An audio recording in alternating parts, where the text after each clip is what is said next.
Orang dengan gangguan jiwa ini membangunkan kekuatan sistem bela diri terkuat. Apa yang akan otak jeniusnya lakukan? Mari kita saksikan. Oh ya, terima kasih kepada subscriber Koko yang udah merekomendasikan komik ini. Semoga kamu bisa menikmati ceritanya. Cerita bermula di rumah sakit jiwa Kingsan, tepatnya di kamar bernomor 666. Nomornya setan. Seorang pasien sedang dililit dengan kawat tembaga. Lalu seorang pasien lagi muncul dengan wajah gembira sambil memegang dua ujung kawat tembaga. Pasien yang terlilit tadi menyuruh untuk melakukannya. Dan ternyata, melakukan itu adalah untuk memasukkan ujung kawat tembaga ke stop kontak. Pasien yang terlilit tadi pun tersengat listrik dengan sangat hebat. Karena hal itu, alarm rumah sakit berbunyi. Para perawat rumah sakit bergegas ke kamar mereka dan mengamankan pasien yang tersengat tadi. Kemudian ambulan datang dengan gaya ala Tokyo Drift. Para perawat langsung memasukkan pasien tersengat tadi ke dalam ambulan. Namun, pasien satu lagi datang terburu-buru sambil menabrak para perawat. Salah satu perawat kesal dan memutuskan untuk membawa pasien tersebut ikut masuk ke dalam ambulan. Dan mereka pun pergi ke rumah sakit. Seseorang bernama Shihak, yang juga direktur rumah sakit jiwa Kingsan, sedang mengamati dari lantai atas. Dia berkata pasien di kamar nomor 666 ini selalu ingin membunuh orang saat psikopatnya kumat. Beralih kedua pasien tadi yang bernama Lin Fan dan Zhang, si Zhang bertanya pada si Lin Fan, bagaimana keadaannya? Si Lin Fan tersenyum dan berkata dia sangat baik dan semua titik akupuntur tubuhnya terbuka dan dia melihat ujung alam semesta. Namun, entah dari mana, si Zhang menusukkan jarum ke kening si Lin Fan sampai keningnya memuncratkan darah seperti air mancur. Dan berkata, apa karena aku menusukkan jarum ke kepalamu? Lin Fan menjawab, bukan. Ini adalah lingkaran hijau yang tidak aku tahu. Katanya, selamat datang tuanku di pengaktifan sistem Dawu. Si Zhang yang mendengar itu berkata, sepertinya kau sudah gila. Orang gila yang berkata orang gila. Mereka pun tiba di rumah sakit, dan si Lin Fan sedang menjalani operasi. Di saat Lin Fan tak sadarkan diri, sistem berkata, sistem manusia terkuat menemukan pemilik baru bersiap untuk diaktifkan. Tetot, ada masalah dalam pikiran pemilik baru sedang memeriksa. Flashback ke 3 menit sebelum operasi. Para perawat dan dokter yang hendak melakukan operasi terkejut karena luka si Lin Fan diakibatkan oleh lilitan kawat tembaga yang dialiri listrik. Kemudian, dokter langsung menyuruh perawat memberikan anestesi. Namun, si Lin Fan berkata bahwa dia baik-baik saja, bahkan merasa luar biasa. Dan kulitnya yang terbakar adalah tanda bahwa dia telah disucikan dan Lin Fan menyuruh dokter untuk memotongnya saja. Para dokter dan perawat terdiam terkesima karena perkataan si Lin Fan. Salah satu dokter marah dan berkata, disucikan matamu. Ini itu terbakar karena tindakan tololmu itu. Tanpa peduli perkataan si dokter, si Lin Fan berkata bahwa dia tidak memerlukan anestesi karena dia ingin melatih pikirannya untuk terbiasa akan rasa sakit. Kemudian mengancam para dokter dan berkata kalau tetap diberikan anestesi, dia tidak akan membayar untuk biaya perobatan. Dokter yang mendengar itu kesal dan berkata, diam kau. Kau pikir orang sakit jiwa sepertimu punya uang? Kemudian menyuntikkan anestesi pada Lin Fan. Lin Fan pun tertidur dan kemudian berflashback ke saat di mana Lin Fan berusia 10 tahun. Dan ternyata, dari usia 10 tahun, si Lin Fan sudah memulai melakukan tindakan kekerasan pada dirinya sendiri. Mulai dari memukul kepalanya menggunakan palu, kemudian hampir mengebor titiknya sendiri, dan kemudian meminta tolong pada ibunya untuk membantunya membuka titik akupuntur dengan cara melemparkannya dari gedung 5 lantai. Sumpah ya, dari tadi aku nan ketawa pas rekaman ini. Ibunya curiga akan kesehatan mental si Lin Fan dan melakukan pemeriksaan. Ternyata, seperti apa yang ditakutkan ibunya, si Lin Fan sudah masuk kategori orang sakit jiwa tingkat 5. Di keterangannya, Lin Fan tidak membahayakan masyarakat, namun dia akan melakukan perbuatan bahaya pada dirinya sendiri. Beralih ke Lin Fan yang sudah menyelesaikan operasinya, si Lin Fan dililit perban seperti mumi dan ditemani oleh si Zhang. Si Lin Fan berkata dia sudah naik level dan meminta si Zhang untuk menusukkan jarum beberapa kali lagi ke tubuhnya. Si Zhang pun berkata bahwa dia telah melatih teknik akupuntur baru berdasarkan data tubuh si Lin Fan. Si Lin Fan bertanya pada si Zhang, level apa teknik itu? Apakah level bumi? Si Zhang menjawab dengan kerennya, bukan, ini adalah versi yang jauh lebih tinggi. Ini adalah tingkat semesta. Kemudian si Zhang langsung menusukkan jarum-jarum akupuntur ke lengan si Lin Fan. Setelah melakukan itu, si Zhang bertanya bagaimana perasaan si Lin Fan. Si Lin Fan berkata, aku mendengar suara di pikiranku. Si Jang penasaran apa yang dikatakan suara dalam pikiran Lin Fan. Namun, tanpa sempat menjawab, si Lin Fan kembali tak sadarkan diri dan tanda vitalnya melemah. Untung saja ada perawat di sekitar situ dan langsung bergegas membawa Lin Fan ke ruang operasi. Saat Lin Fan tak sadarkan diri, sistem berbunyi lagi. Mengaktifkan sistem manusia terkuat.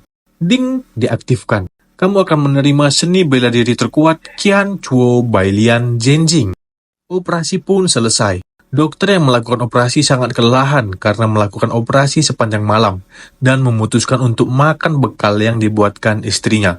Namun, baru aja suapan pertama masuk ke mulutnya dan belum sempat dikunyah, seorang suster datang dan berkata, pasien sudah sadar dan menyakiti dirinya sendiri. Si dokter merasa sangat kesal dan berkata, sialan, apa dia gila? Baru aja operasi selesai, dia udah kumat lagi. Suster menjawab dengan polosnya, iya dokter, dia adalah pasien rumah sakit jiwa. Beralih ke Sihak yang sedang bersantai di kantornya, seseorang melapor bahwa pengurus peti mati bertanya tentang peti matinya.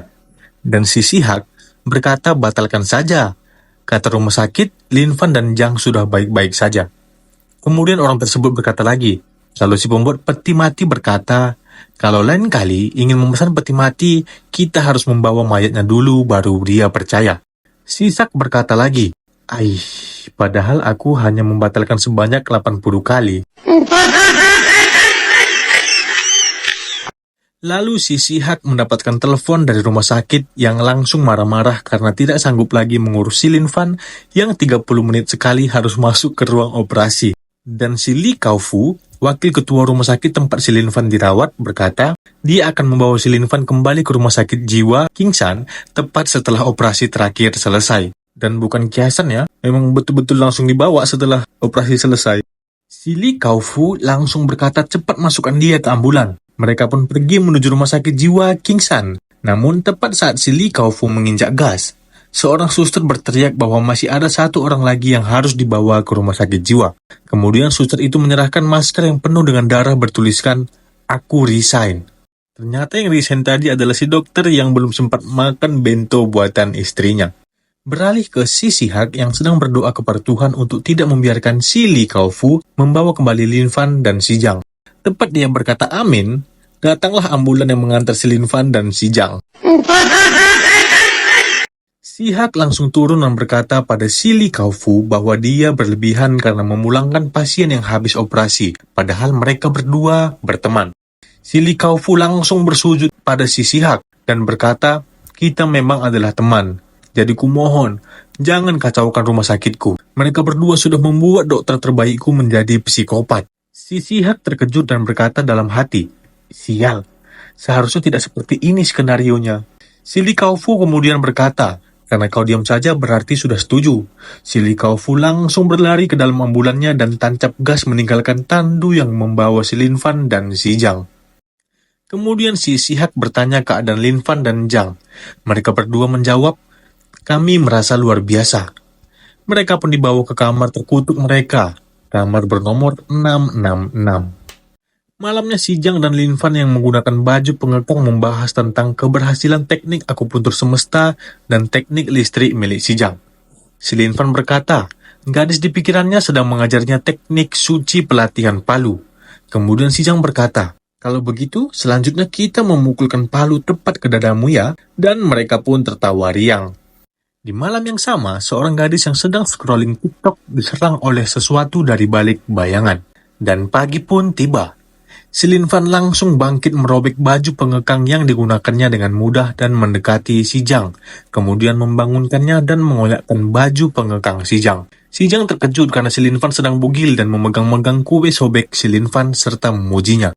Si Lin Fan berkata, aku merasa telah berlatih keras selama bertahun-tahun. Sistem yang mendengar itu pun berkata, berlatih keras matamu, akulah yang bekerja sendirian. Lin Fan dan Jang langsung memulai rencana mereka untuk memukulkan palu ke dada si Lin Fan. Beralih ke seorang tukang listrik yang datang untuk memperbaiki listrik yang rusak karena si Lin Fan dan si Jang. Tukang listrik tersebut merasakan ada hawa dingin di belakangnya dan berkata dalam hati bahwa dia pernah mendengar cerita ada 2 orang yang diperkaus sampai mati di rumah sakit ini. Kemudian, dar! Si Jang mengejutkan si tukang listrik. si tukang listrik berteriak seperti wanita yang sedang melihat kecoa. Si tukang listrik teringat akan tatanan hierarki di rumah sakit ini.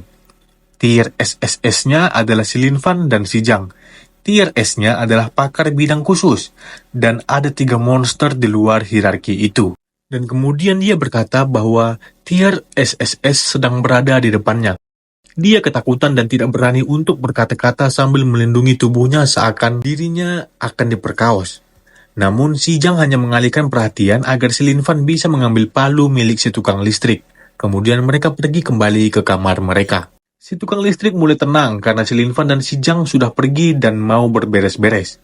Saat berberes-beres, dia menemukan bahwa palunya hilang dan kemudian dia mendengar suara ketukan palu. Rasa penasaran pun merasuki tubuhnya dan mendekati asal suara tersebut yang mengarah tepat ke kamar 666. Kemudian dia mengintip ke dalam. Di dalam ruangan itu, dia melihat sesuatu yang seharusnya tidak dia lihat. Si tukang melihat percobaan pembunuhan yang dilakukan pasien itu dan berlari sekuat tenaganya dan berteriak-teriak. Si tukang listrik itu pun dibawa ke ruangan tadi oleh si Sihak dan perawatnya sambil meronta-ronta sekuat tenaganya. Namun, saat sampai di ruangan itu, ruangannya tenang dan berisikan 2 orang pasien yang sedang bercengkerama bersama. Si tukang kebingungan dan bertanya-tanya di mana darahnya. Kemudian si Lin Fan dan si Jiang berkata, "Aku sedang minum coca oya, dan aku minum Sprite." Yang jelas-jelas mereka lagi minum susu kedelai. Si Sihak berkata, "Lihat kan, tidak ada pembunuhan. Anda hanya salah melihat." Si tukang kemudian berkata, "Tuan, pekerjaan ini aku tidak mau lagi. Tolong kembalikan saja paluku. Jika ada masalah listrik lagi, tolong jangan panggil aku. Aku tidak akan mau datang lagi. Kecuali gajinya digandakan lagi." Tapi bohong. Si Sihak terkejut mendengar palu dan berkata pada si Lin Fan, "Kembalikan palunya." Kemudian Lin Fan menjawab, "Palu apa?"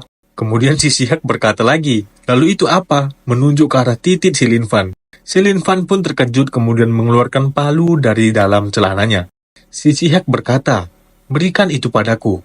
Kemudian si Lin Fan menjawab, "Kemarilah dan ambil sendiri." Si Sihak menjawab, "Tidak, lempar ke sini." Begitu terus berulang-ulang. Si Sihak pun berkata, "Sial, aku tidak mau ulang tahunku akan dirayakan di pemakaman." Namun, mau nggak mau, si Sihak memberanikan diri untuk mengambil palu tersebut. Sambil jantungnya berdebar kencang, si Sihak mengambil palu itu dari tangan Lin Fan dan tidak terjadi apapun. Para perawat yang melihat itu berkata, "Ya Tuhan, luar biasa. Dia masih hidup." Si Sihak pun mengembalikan palu itu pada si tukang sambil gemetaran dan bercucuran keringat. Beralih ke berita malam yang memberitakan serangan monster. 2 pasien yang melihat berita itu berkata, "Oh, dia istriku." Pasien lainnya yang botak berkata, "Bukan, dia itu anakku." Kemudian pasien kurus tadi berkata, "Apa? Berarti kau adalah ayah mertuaku." Mereka pun berpelukan sambil menangis. Perawat yang melihat hal itu merasa nggak jelas nih orang. Si Lin Fan yang di dekat situ tidak mau kalah dan berkata, "Dia adalah pacarku." Kedua pasien tadi pun melihat ke arah si Lin Fan dengan kesal. Kemudian si Jiang mengeluh karena jam tangan Rolex-nya rusak, karena di berita bilang hari ini tanggal 29 Februari, namun di jamnya tertulis tanggal 7 Maret.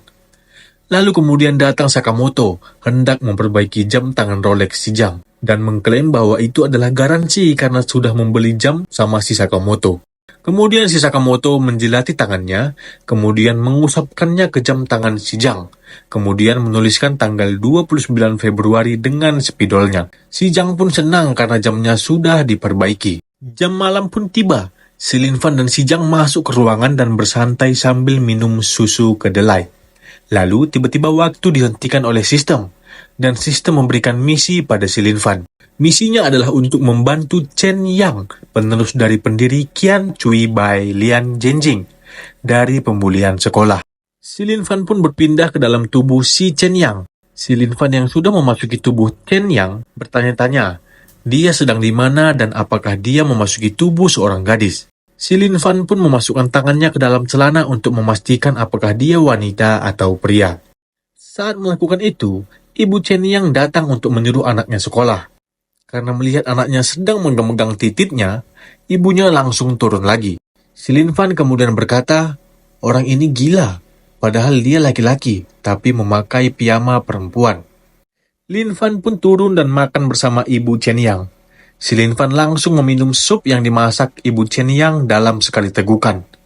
Ibu si Chen Yang pun terkejut dan memasang pose metal terkejut. Apa yang akan dilakukan si Lin Fan menggunakan tubuh si Chen Yang? Apa kalian penasaran? Kalau iya, ketik lanjut agar aku tahu untuk melanjutkan cerita ODGJ yang satu ini. Sampai di sini video kita kali ini. Jika kalian suka, silahkan klik like dan subscribe channel ini agar kalian tidak ketinggalan uploadan video selanjutnya. Terima kasih dan jane!